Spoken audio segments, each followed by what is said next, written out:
Words with SM, SC, ST. Hi పిల్లలు, మనం వివిధ హల్లులకు ఎస్ కలిపితే వచ్చే శబ్దం ఏమిటో నేర్చుకోబోతున్నాం. పిల్లలు గమనించండి, చాలా ఇంగ్లీష్ పదాలలో రెండు హల్లులు జంటగా వచ్చినప్పుడు మరియు వాటి మధ్యలో ఎలాంటి వోవెల్ లేకపోతే అప్పుడు ఆ రెండు అక్షరాలు సంయుక్త అక్షరంగా అవుతాయి. కాబట్టి ఎస్ టి యొక్క శబ్దం స ట కాకుండా స్ట్ అవుతుంది. ఎస్టి ఏ యొక్క శబ్దం అవుతుంది స్ట్యా. ఎస్టి ఈ యొక్క శబ్దం అవుతుంది స్టే. ఎస్టి ఐ యొక్క శబ్దం అవుతుంది స్టీ. ఎస్టి ఓ యొక్క శబ్దం అవుతుంది స్టా మరియు ఎస్టి యు యొక్క శబ్దం అవుతుంది స్టా. పదండి, ఇప్పుడు మనం ఎస్ అనే అచ్చు మరొక అచ్చుతో కలిసే కొన్ని పదాలు చూద్దాం. పదం SKIN.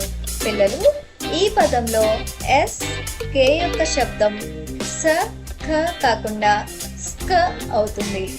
కాబట్టి SKI యొక్క శబ్దం అవుతుంది స్కి మరియు SKIN యొక్క ఉచ్చారణ అవుతుంది స్కిన్. స్కిన్. స్కిన్ అంటే చర్మం. అదేవిధంగా తరువాత పదం STEM. పిల్లలు, ఈ పదంలో కూడా ST యొక్క శబ్దం స ట కాకుండా సంయుక్త శబ్దం స్ట్ అవుతుంది. STE యొక్క శబ్దం అవుతుంది స్టే. STEM యొక్క ఉచ్చారణ అవుతుంది స్టెమ్. స్టెమ్. స్టెమ్ అంటే అర్థం మొక్క యొక్క కాండం. తరువాత పదం, ఆ పదం SPIT. SP యొక్క శబ్దం స భ కాకుండా స్ప అవుతుంది. SPIT యొక్క ఉచ్చారణ అవుతుంది స్పీట్. స్పిట్. స్పిట్ అంటే ఉమ్మడం. తరువాత పదం చూద్దాం. పదం SWIM. SW యొక్క శబ్దం స వ కాకుండా స్వ అవుతుంది. కాబట్టి SWI యొక్క ఉచ్చారణ స్వి అవుతుంది. SWIM యొక్క ఉచ్చారణ అవుతుంది స్విమ్. స్విమ్. స్విమ్ అంటే అర్థం ఈదడం. తరువాత పదం చూద్దాం. ఆ పదం SCAM. SC యొక్క శబ్దం స ఖ కాదు కానీ సంయుక్త శబ్దం స్క అవుతుంది. SCA యొక్క ఉచ్చారణ అవుతుంది స్క్యా. SCAM యొక్క ఉచ్చారణ అవుతుంది స్క్యామ్.